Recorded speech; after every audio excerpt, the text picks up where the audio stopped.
Bugun men sizlar bilan juda muhim mavzuni gaplashaman. 2026 yilda pensiyalar indeksatsiyasi qanday bo'ladi? 1 avgustdan pensiyalar oshadi degan gaplar qanchalik asosli? Kimning puli haqiqatan ko'payishi mumkin? Kim esa aldov va mish-mishlarga ishonib qolmasligi kerak? Bu ma'lumot pensionerlar, nogironlik pensiyasi oluvchilar, o'quvchisini yo'qotgan oilalar, shuningdek ota-onasining pensiyasini kuzatib borayotgan farzandlar uchun ham juda muhim. Chunki pensiya masalasida bitta noto'g'ri tushuncha odamni ortiqcha yugurtiradi, hujjat yig'diradi. Ba'zan esa firibgarlarning tuzog'iga tushirib qo'yadi. Men bugun hammasini oddiy tilda tushuntiraman. Indeksatsiya nima? Pensiya oshishi nimaga bog'liq? 1 avgustdan degan sana qayerdan chiqishi mumkin? 2026 yil uchun nimalarga e'tibor berish kerak va eng asosiysi, siz o'zingizni aldovdan qanday himoya qilasiz? Kanalga hoziroq obuna bo'ling, videoga like bosing.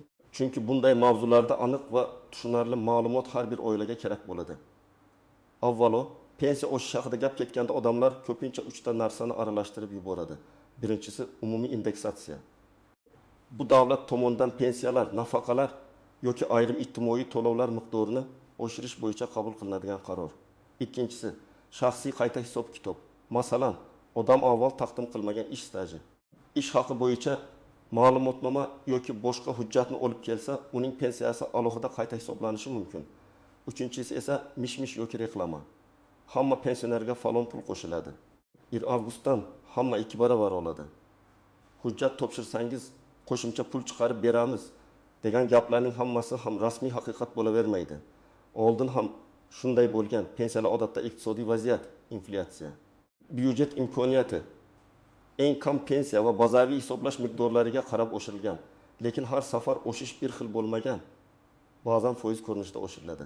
Masalan, 10% yoki 12%. Ba'zan eng kam miqdorlar o'zgaradi. Ba'zan ayrim toifadagi fuqarolarga qo'shimcha to'lov belgilanadi. Shuning uchun pensiyalar oshadi degan gapni eshitganda darhol savol berish kerak. Qaysi pensiya, qaysi toifa? Qaysi hujjat asosida, qaysi sanadan va qaysi rasmiy qaror bilan? Endi 1 avgustdan degan masalaga kelamiz. Ko'p hollarda ijtimoiy tarmoqlarda sana aytiladi, lekin manba ko'rsatilmaydi. Agar rasmiy farmon, qaror yoki pensiya jamg'armasi tomonidan e'lon bo'lmasa, bunday gapga ehtiyotkorlik bilan qarash kerak. Men mutaxassis sifatida shuni aytaman. Pensiya oshishi faqat gap so'z bilan bo'lmaydi. U albatta rasmiy hujjat bilan belgilanadi. O'sha hujjatda sana foiz qamrab olinadigan toifalar va to'lash tartibi aniq yoziladi. Demak, 2026 yil bo'yicha ham eng muhim qoida shu: rasmiy hujjat chiqmaguncha hech kim aniq shuncha oshadi deb kafolat bera olmaydi. Indeksatsiya deganda oddiy qilib aytganda pensiya miqdorini narxlar oshishi va yashash xarajatlari ko'tarilishiga moslashtirish tushuniladi. Masalan, oziq-ovqat, dori-darmon, kommunal xizmatlar, transport xarajatlari oshsa, pensionerning eski pensiyasi real hayotda kamroq narsaga yetadigan bo'lib qoladi. Shunda davlat pensiyalarini oshirish orqali aholining xarid qobiliyatini bir oz saqlab turishga harakat qiladi. Lekin indeksatsiya har doim ham odam kutgan darajada katta bo'lmaydi. Chunki bu faqat xohishga emas, davlat byudjeti, iqtisodiy o'sish, inflyatsiya darajasi va ijtimoiy majburiyatlarga bog'liq. Masalan, bir pensioner hozir 1.200 ming so'm pensiya olayotgan bo'lsin. Agar umumiy indeksatsiya 10% bo'lsa, nazariy jihatdan uning pensiyasi 120 ming so'mga oshib 1.320 ming so'm bo'lishi mumkin. Lekin bu oddiy hisob. Amalda ayrim qo'shimchalar, ustamalar, eng kam miqdorga yetkazish, ushlab qolishlar yoki oldingi qarzdorliklar bo'lsa, qo'lga tegadigan summa boshqacha chiqishi mumkin. Shuning uchun odamlar falon foiz oshdi, lekin menga kamroq tushdi deb hayron bo'lishadi. Sababi pensiya tarkibi har bir odamda bir xil emas. Yana bir misol olaylik. 2 odam bir xil yoshda, ikkalasi ham pensiyada, lekin birining ish staji 32 yil, ikkinchisining ish staji bo'gundagi yil. Birinchi odam uzoq yillar rasmiy ishlagan, ish haqi bo'yicha hujjatlari to'liq. Ikkinchi odam esa ko'p vaqt norasmiy ishlagan yoki hujjatlari yetarli emas. Agar umumiy oshirish bo'lsa, ikkalasining pensiyasi ko'payishi mumkin, lekin bazasi turlicha bo'lgani uchun qo'shiladigan summa ham turlicha bo'ladi. 1.800 ming so'm olayotgan odamga 10% qo'shilsa, 1.9 ming so'm qo'shiladi. 9 ming so'm olayotgan odamga 10% qo'shilsa, 9 ming so'm qo'shiladi. Foiz bir xil, lekin natija boshqacha. Kimlar ko'proq e'tiborli bo'lishi kerak? Birinchidan, pensiyasi eng kam miqdorga yaqin bo'lganlar. Chunki davlat ko'pincha eng kam pensiya yoki minimal ijtimoiy kafolatlarni alohida ko'rib chiqadi. Ikkinchidan, nogironlik pensiyasi va nafaqa oluvchilar. Ularning to'lovlari ayrim hollarda alohida normativlarga bog'liq bo'ladi. Uchinchidan, boquvchisini yo'qotgan oilalar. Bu yerda oila a'zolari soni huquqni tasdiqlovchi hujjatlar va yosh chegaralari muhim. To'rtinchidan, ishlashda davom etayotgan pensionerlar. Chunki ularning pensiya huquqlari staj va badallar bo'yicha savollari ko'p bo'ladi. Kimlar ortiqcha xavotir olmasligi kerak? Agar siz pensiyangizni har oy o'z vaqtida olayotgan bo'lsangiz, hujjatlaringiz to'liq bo'lsa, manzilingiz, bank kartangiz yoki pochta ma'lumotlaringiz to'g'ri bo'lsa, umumiy indeksatsiya bo'yicha sizdan alohida ariza talab qilinmasligi mumkin. Odatda umumiy oshirish avtomatik amalga oshiriladi. Ya'ni pensionerlarning hammasi pensiya jamg'armasiga bo'lib navbatda turishi shart emas. Lekin bu faqat umumiy indeksatsiya haqida. Agar sizda qo'shimcha staj ilgari hisobga olinmagan, ish davri, mukofot, harbiy xizmat, bola parvarishi davri yoki boshqa hujjat bo'lsa, unda alohida murojaat qilish foydali bo'lishi mumkin. Hayotiy vaziyatni ko'raylik. Bir opa 62 yoshda, pensiyasi yilidan 50 ming so'm. U ijtimoiy tarmoqda 1 avgustdan hamma 500 ming so'm qo'shimcha oladi degan xabarni ko'rdi. Shundan keyin u hujjat yig'ishga tushdi, notanish odamga telefon qildi. U esa men arizangizni tezlashtirib beraman deb pul so'radi. Mana shu eng xavfli holat. Agar rasmiy qaror bo'lmasa, hech kim sizga pul evaziga pensiya oshirib bera olmaydi. Pensiya tizimida har bir hisob-kitob hujjatga, stajga, ish haqiga va qonundagi normaga bog'liq. Ichkarida tanishim bor degan gaplar ko'pincha firibgarlikning boshlanishi bo'ladi. Yana bir vaziyat. Bir aka 2026 yilda pensiyaga chiqmoqchi. U avgustdan pensiya oshsa, men avgustdan keyin hujjat topshirsam ko'proq olamanmi? deb o'ylaydi. Bu savol ham ko'p uchraydi.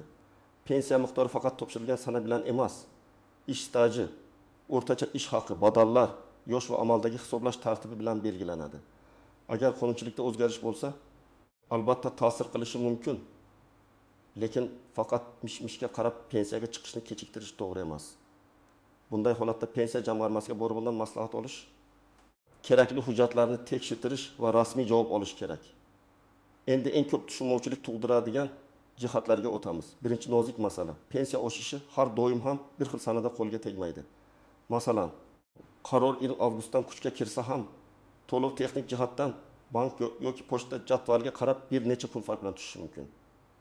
Ba'zan qayta hisob-kitob keyingi oyda farqi bilan to'lanadi. Shuning uchun yil avgust kuni ertalab karta tekshirib, pul tushmagan bo'lsa, darhol meni ro'yxatdan chiqarib yuborishdi deb vahima qilish kerak emas. Avvalo o'z hududingizdagi to'lov jadvalini aniqlang. Ikkinchi masala. Hamma pensionerga bir xil summa qo'shiladi degan fikr. Bu har doim ham to'g'ri emas. Ba'zan oshirish foizda bo'ladi, ba'zan minimal miqdorlar o'zgaradi, ba'zan ayrim toifa uchun alohida ustama belgilanadi. Masalan, 1000 million so'm pensiya oladigan odam bilan 2500 million so'm oladigan odamda qo'shimcha pul bir xil chiqmasligi tabiiy. Agar foizli indeksatsiya bo'lsa, katta pensiyaga kattaroq summa qo'shiladi. Agar minimal kafolat oshirilsa, past pensiya oluvchilarda o'sish sezilarliroq bo'lishi mumkin. Shuning uchun qo'shni aytgan summani o'zingizga solishtirib, xafa bo'lishga shoshilmang. Uchinchi masala, pensiya va nafaqa farqi. Odamlar ko'pincha men ham pensiya olaman deydi. Lekin hujjatda ijtimoiy nafaqa bo'lishi mumkin. Pensiya odatda ish staji va sug'urta badallari bilan bog'liq. Nafaqa esa ayrim hollarda staj yetarli bo'lmaganda yoki alohida ijtimoiy holat bo'yicha tayinlanadi. Bu farq muhim, chunki oshirish tartibi ham farq qilishi mumkin.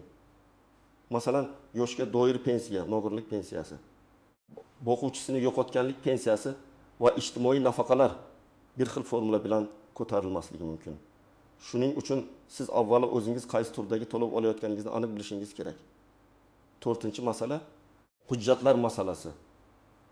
Ba'zi odamlar 1990 yillar yoki 2000 yillar boshidagi ish joylaridan ma'lumot topa olmaydi.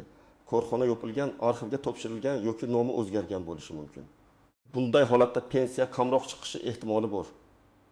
Agar 2026 yilda indeksatsiya bo'lsa ham, sizning asosiy pensiya bazangiz noto'g'ri yoki to'liq bo'lmasa, oshirish ham shu kam bazadan hisoblanadi. Masalan, odam aslida o'tgan yil ishlagan, lekin hujjatda 22 yil tasdiqlangan. Pensiya ham 22 yilga qarab hisoblangan. Keyin 10% oshirilsa, baribir 22 yil asosidagi pensiyaga 10% qo'shiladi. Demak, indeksatsiyadan tashqari hujjatlarning to'liqligi ham juda muhim. 5-masala ishlayotgan pensionerlar. Ayrim pensionerlar pensiyaga chiqqandan keyin ham rasmiy ishlaydi. Ular ko'pincha men ishlayapman, demak har yili pensiyam avtomatik ko'payishi kerak deb o'ylaydi. Bu masalada amaldagi qonunchilik va qayta hisoblash tartibini tekshirish kerak. Har bir davrda qoidalar bir xil bo'lmasligi mumkin. Rasmiy ish badallar, ish beruvchining hisobotlari va shaxsiy hisob ma'lumotlari muhim. Agar ish beruvchi sizni rasmiy ko'rsatmasa yoki badallar to'g'ri aks etmasa, keyinchalik men ishlaganman deyishning o'zi yetmaydi. Hujjat va elektron ma'lumot bo'lishi kerak. 6-masala firibgarlik. Pensiya oshishi haqidagi xabarlar ko'payganda firibgarlar ham faollashadi. Ular telefon qilib, sizga qo'shimcha to'lov chiqdi, kartangiz raqamini ayting, SMS kodini yuboring, pasportingiz rasmini tashlang. Arizani tezlashtirish uchun xizmat haqi to'lang deyishi mumkin. Men buni juda qat'iy aytaman. Hech kimga SMS kod bermang. Bank kartangizning to'liq ma'lumotlarini aytmang. Notanish odamga pasport rasmini yubormang. Pensiya oshirish uchun pul bermang. Rasmiy idoralar SMS kod so'rab kartangizga kirishni talab qilmaydi. Pensiya masalasi bo'yicha murojaat faqat rasmiy qabulxona, davlat xizmatlari, pensiya jamg'armasi bo'limi yoki rasmiy elektron tizimlar orqali bo'lishi kerak.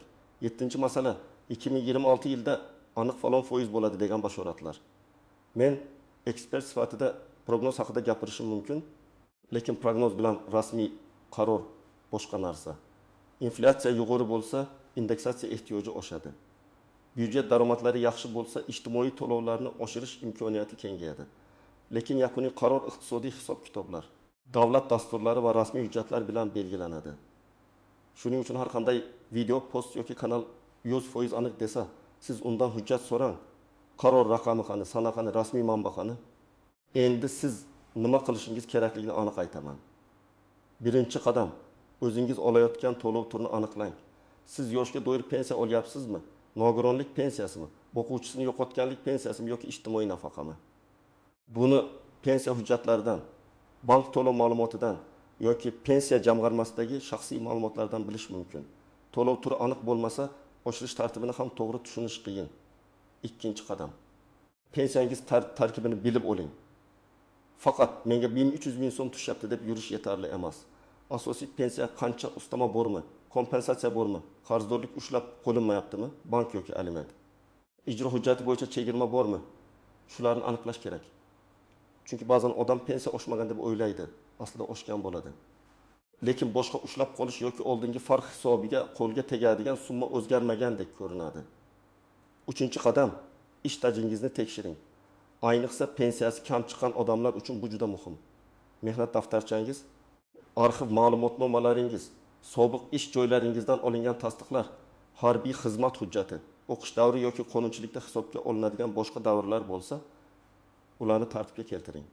Agar korxona yopilgan bo'lsa, tuman yoki viloyat arxiviga murojaat qilish kerak bo'lishi mumkin. Ariza yozganda ish joyining nomi, taxminiy ishlagan yillaringiz, lavozimingiz va korxona joylashgan manzilni imkon qadar aniq ko'rsating. 4-qadam. Ish haqi ma'lumotlarini tekshiring. Pensiya hisoblashda ayrim davrlardagi ish haqi muhim bo'lishi mumkin. Agar sizda yuqori maosh olgan yillaringiz bo'lsa, lekin ular hisobga olinmagan bo'lsa, pensiya past chiqishi ehtimoli bor. Bunday holatda arxivdan yoki ish beruvchidan ish haqi to'g'risida ma'lumotnoma olish kerak. Ma'lumotnomada tashkilot nomi, davr, oylik ish haqi, imzo, muhr va arxiv rekvizitlari to'g'ri bo'lishi muhim. Noto'g'ri rasmiylashtirilgan hujjat qayta so'ralishi mumkin. 5-qadam. Faqat rasmiy manbalarni kuzating. Pensiya jamg'armasi, hukumat portallari, davlat xizmatlari markazlari, rasmiy Telegram sahifalar va qonunchilik bazalaridagi ma'lumotlarga tayaning. Ijtimoiy tarmoqda kesib olingan rasm, ovozli xabar yoki tanishim aytdi degan gapga asoslanib qaror qilmang.